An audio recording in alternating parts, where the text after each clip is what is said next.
Hello reception, today I'm going to read you a story called Laura's Star. It's about a little girl who wants to find someone special to tell her secrets to. I hope you enjoy it. Laura's Star. I wish I had a friend, sighed Laura as she gazed out of her bedroom window. Someone special to share all my secrets with. But there was no one listening, only the distant stars that winked and glittered like tiny jewels in the night sky. Suddenly, something caught Laura's eye. A streak of silver came whirling and twisting through the darkness towards her.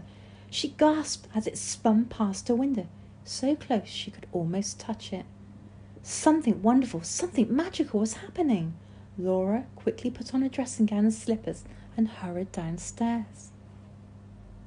Outside on the shadowy pavement lay a little star, fizzing sparks and colours like a giant sparkler. "You're beautiful," Laura whispered as she tiptoed towards it. A point of the star had broken, snapped off when it hit the ground. "Don't worry," Laura told it as she gently carried it back indoors. "I'll soon make you better." And up in her bedroom she managed to stick the little star together again. Later, Laura told Little Star all her secrets, and it seemed to sparkle more brightly than ever, as if it was listening, as if it understood. And as Laura drifted off to sleep, she knew she'd found a special friend at last. When Laura woke the next morning, the space on her pillow was empty. The little star was gone.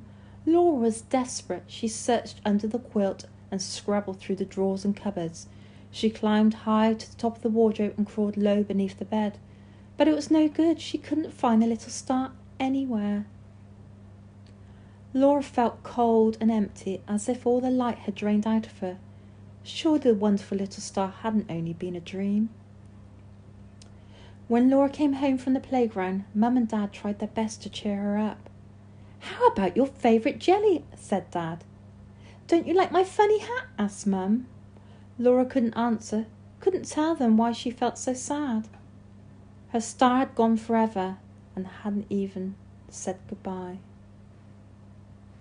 That night, as Laura climbed wearily up to bed, she saw a strange glow flickering from her room. Hardly daring to hope, she pushed the door open. The sudden blaze of light was dazzling.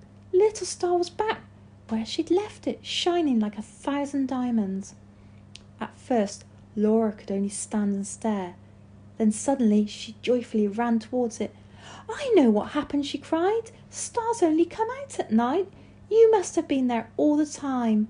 I just couldn't see you. I should have known you wouldn't leave me without saying goodbye." Laura and the little star had a wonderful time. They played games and did tricks, and Laura read her favourite book. But Laura slowly noticed something. The little star began to feel cold in her hand, as if it was fading away.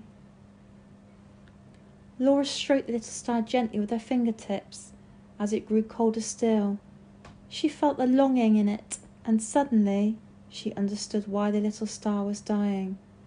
Laura chose her 4 best balloons and carefully tied them to the little star.